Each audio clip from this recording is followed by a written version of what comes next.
So we're going to finish up looking at Roosevelt's second term and the legacy of the New Deal, in general during this time frame. So overall, in the election of 1936, our economy is improving. It's still weak, but based on the overall popular efforts by FDR, he has this New Deal coalition that is formed. He's brought in a lot of the traditional Republican base that had been in the Northeast and Midwest, and wins in a landslide. Carries all but two states. One of the biggest presidential victories we've ever seen. Quite impressive. And this is where you truly see the shakeup in, from a map standpoint, really how Democrats and Republicans are going to start to shift within the next few decades. The biggest challenge facing Roosevelt is the Supreme Court. They've blocked legislation for several different pieces, and that has several different key pieces of the New Deal. And so his problem now is to try to reorganize the Supreme Court. And we call this the court packing scheme. So what they want to do is add multiple Supreme Court justices. Basically, he's saying that the justices are working too hard, and they have several that are over the age of 70 because they're appointed for life. So by doing this, he's going to suggest adding more Supreme Court justices. Of course, he gets to pick, so he's going to pick more progressive liberal justices that aren't as conservative, aren't going to strike down his New Deal programs. And this really sours a lot of the American public and the Congress at the time, and really makes them, reassess whether or not Roosevelt is actually this godlike figure that he had kind of taken on for a lot of people. And so this really dampens his legacy. The Supreme Court actually starts to scale down a little bit in terms of actually overthrowing and overruling all of his legislation, the New Deal programs, and that kind of helps this kind of fall under the rug.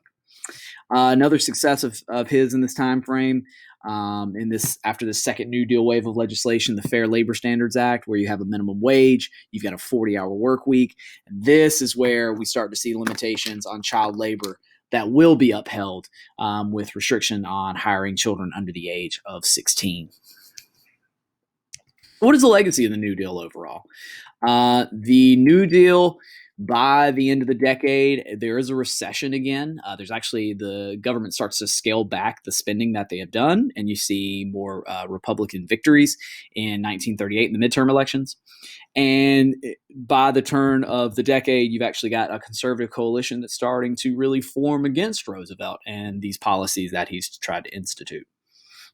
Also, World War II is really starting to catch the eye of our president. He's starting to realize that it's really probably that's going to be a focus of the United States. We're not in the war yet, and we'll enter until 1941, but what's going on in Europe and in Asia is really concerning, and we're really going to have to shift our attention.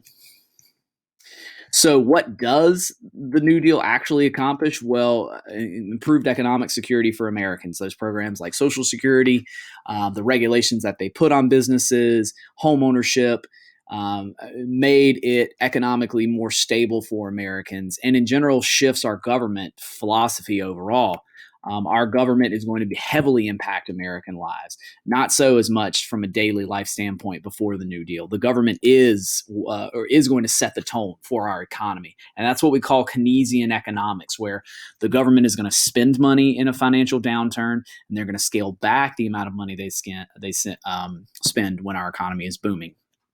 And so it's because of all these different things that you see the New Deal could arguably call it a success in terms of morale for our country, but what does not pull us out of the Great Depression. What pulls us out of the Great Depression is World War II and the economic boom associated with production during wartime.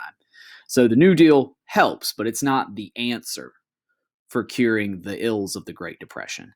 But it definitely does put a lot of things in place that continue to impact our country today, and still questions that are posed, especially considering things like Social Security. Should Social Security be maintained?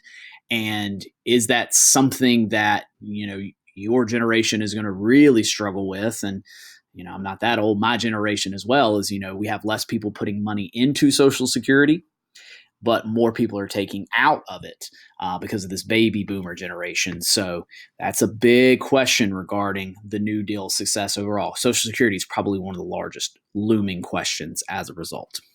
It's also going to influence how later presidents will respond